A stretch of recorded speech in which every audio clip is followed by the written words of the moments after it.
याद रखिएगा, एक पुरुष होता है जो अपनी खुशी से ज्यादा अपनी पत्नी और अपने बच्चों के, अपने माता पिता की खुशी का ख्याल रखता है। वो अपनी खुशी का बलिदान देता है। एक पुरुष है जो अपनी माता, अपने पिता, अपनी पत्नी, अपने बच्चों की खुशी का ख्याल रखता है। और स्त्री है, वो सिर्फ अपने बच्चों की खुशी का ख्याल रखती है। पुरुष में और स्त्री में अंतर होता है साहब, हाँ या ना? मैं इसके ढेर उदाहरण दे सकता हूं। पुरुष में और स्त्री में अंतर होता है। अंतर इतना कि पुरुष सबकी खुशी का ख्याल रखता है, वो सबको खुश रखना चाहता है, सबको खुश रखने के लिए कार्य करता है। और जब पत्नियां खुश होती हैं तो पतियों को बहुत अच्छा लगता है। और जब पत्नियां दिन भर रोती रहती हैं तो पति धिक्कारता है अपने आप को, कितना करने के बाद भी इसे रोना है। तो वो मर जाता है पति, उसकी मृत्यु हो जाती है। क्यों जी? बच्चे खुश, ये वाला बैग, ये वाला कपड़ा, ये वाला मोबाइल, ये वाला ड्रेसअप, किसके लिए? बच्चे जिसमें खुश हों वो सेटअप लाके बाप देता है। बच्चों की खुशी पिता के लिए सर्वोपरि है, पत्नी की खुशी पति के लिए सर्वोपरि है, माता और पिता की खुशी एक पुत्र के लिए सबसे बड़ी खुशी है। सब, मेरा परिवार, मेरी माँ मेरे से खुश, मेरे पिता मेरे से खुश, मेरी पत्नी मेरे से खुश, मेरे बच्चे मेरे से खुश, बस एक पुरुष को इससे ज्यादा क्या चाहिए? क्यों जी? अब चलते हैं स्त्रियों की ओर। तो स्त्रियां सबको खुश करने वाली भी होती होंगी, हम ये नहीं कहते सब नहीं हैं बहुत सारी स्त्रियां जो सबको खुश रखना चाहती हैं, पर स्त्रियों में एक स्वार्थ होता है, और वो स्वार्थ है केवल मेरा बच्चा। जैसे कैकई, माता कैकई ने अपने पति की खुशी का ख्याल रखा होता तो दशरथ जी ने पांव पकड़ के कहा था, कैकई मैं मर जाऊंगा यदि तूने राम को वनवास भेजा तो। कैकई बोली, मरो तो मर जाओ। पत्थर दिल हो गई। कैकई माँ ने केवल अपने पुत्र का अपना स्वार्थ रखा था। बोलो हाँ। जबकि दशरथ जी ने राम को राजा बनाने का निर्णय कैकई के कहने से लिया था। कैकई बार बार बोला करती थी कि राम को राजा बना दो, राम को राजा बना दो, तो बना दिया राजा। और जब कैकई को पता चला तो मंथरा ने भड़काया, स्वार्थ जागा, मेरा बेटा राजा होना चाहिए, मेरा बेटा ही राजा हो। पूरी अयोध्या में आग लगा दी कि नहीं? हंसते खेलते घर में आग लगा दी ना माता कैकई ने। याद रखना मेरी माँ, जो परिवार की खुशी चाहता है वो सुखी रहता है, और जो केवल खुद की खुशी चाहता है ना वो खुद को खुश रख पाता है ना वो परिवार को खुश रख पाता है। इसका जीता जागता उदाहरण माता कैकई है। इसलिए स्त्रियां सिर्फ अपने पुत्र, अपने संतान का हित चाहती हैं, जबकि पुरुष पूरे परिवार का हित चाहता है। पुरुष है वो अपने भाई का भी हित चाहेगा, हाँ या ना?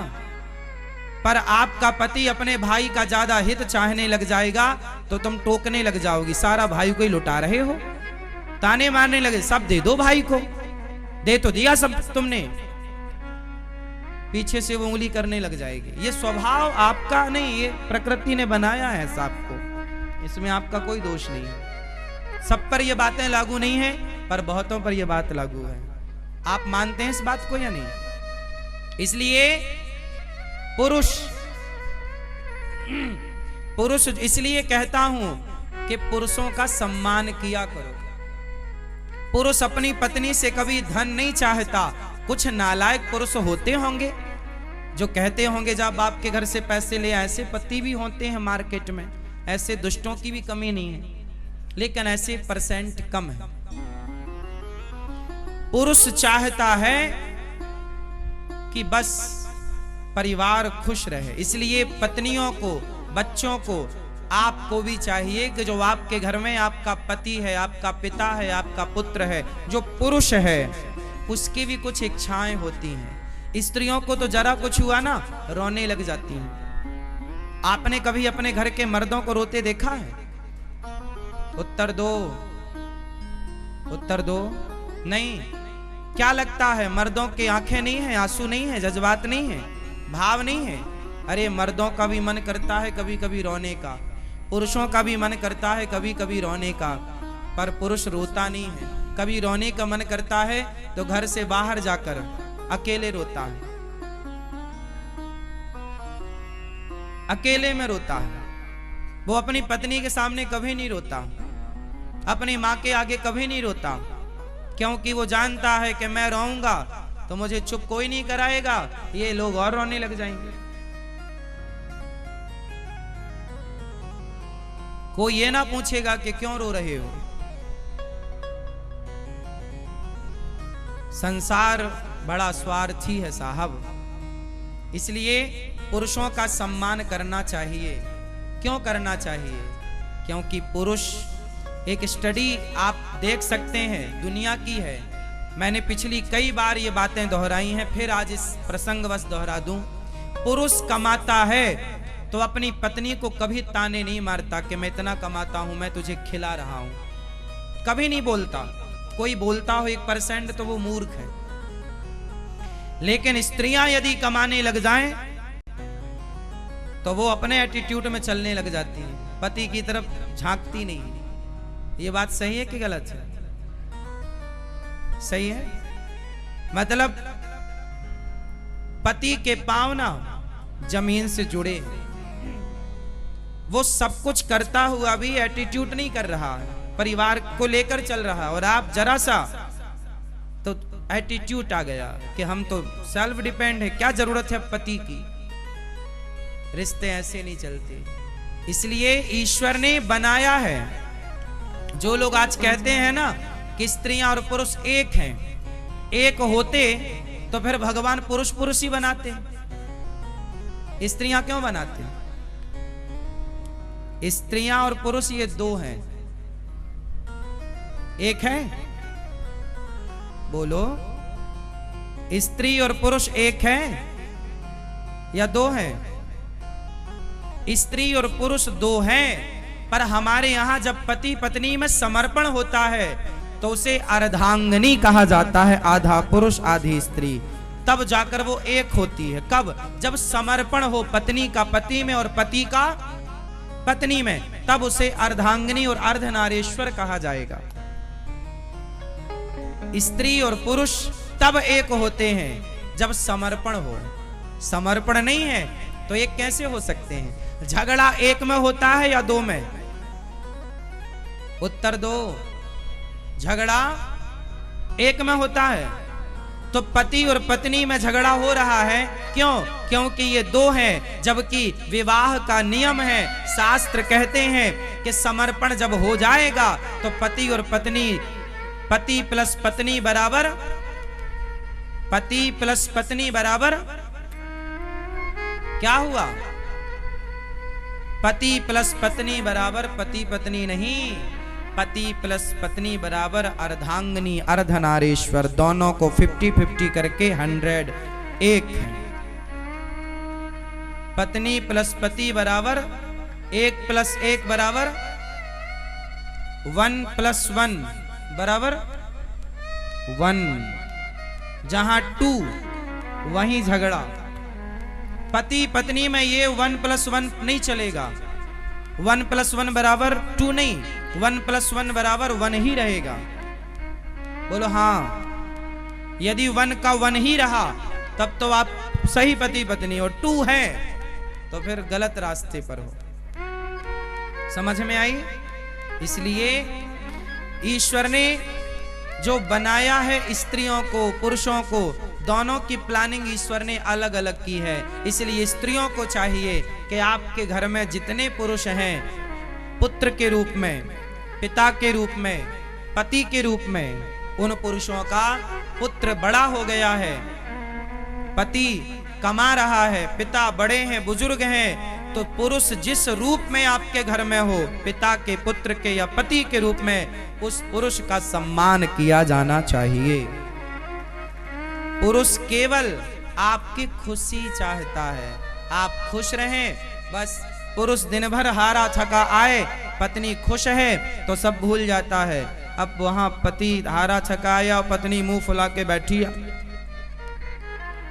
क्या हुआ? तुम्हारी मां ने ऐसा कह दिया। जरा जरा सी बातों में, ऐसे में रिश्ते कमजोर पड़ते हैं। ये स्वभाव स्त्रियों का नहीं होना चाहिए, गंभीर होना। पुरुष कैसा होता है? जोर से रोता है, क्या? क्योंकि मजबूत है। स्त्रियों को भी मजबूत होना चाहिए। बात बात में रोना नहीं, खुश रहना। तो आप कमाते किस लिए हैं? खुशी के लिए। लेकिन इतना कमाने पर भी क्या आप लोग खुश हैं? क्या खुश हैं? नहीं। इसलिए सबसे बड़ा धन पैसा नहीं, सबसे बड़ा धन आपकी प्रसन्नता है। यदि आप खुश हैं तो आप सही हैं। आप बहुत पैसे वाले हैं और खुश नहीं हैं तो फिर आप पैसे का करेंगे क्या? इसलिए जीवन में क्या अनिवार्य है? धन, प्रसन्नता, पैसा या प्रसन्नता? जोर से, क्या अनिवार्य है? प्रसन्नता, खुश रहना। इसलिए हंसते रहो, मुस्कुराते रहो और जीवन में कभी भी दुखी मत रहो। पति को सदा सपोर्ट करो, पत्नियां और पति लोग पत्नियों को सपोर्ट करें। अपने माँ बाप के पास बैठो, चरण दबाओ, माँ बाप को सपोर्ट करो। बीमार पड़ गए हैं तो उन्हें हौसला दो, कोई बात नहीं, आप ठीक हो जाएंगे। उनके पास बैठो, उनका मन बहलाओ, उन्हें अच्छा लगेगा। अकेला मत छोड़ दो, वरना वो और बीमार पड़ जाएगा। बात समझ में आ रही है? छोटी छोटी बातें हैं लेकिन बहुत बड़ी बात है ये समझदार के लिए, हाँ या ना? इसलिए मेरा मानना है पर्सनल कि हमारी सबसे बड़ी प्रसन्नता, हमारी सबसे बड़ी संपत्ति खुशी है। राम जी ने भी अपने धन से ऊपर अपने परिवार को रखा है, इसलिए आप भी अपने धन से ऊपर अपने परिवार को रखिए, परिवार को खुश रखिए। और परिवार वालों से भी प्रार्थना है, तुम भी खुश ही रहा करो। कुछ लोगों को तो रोने का बस बहाना चाहिए। बोलो हाँ। तो आप में से कितने लोग खुश रहा करते हैं? आप खुश रहते हैं? कैसे रह के बताओ।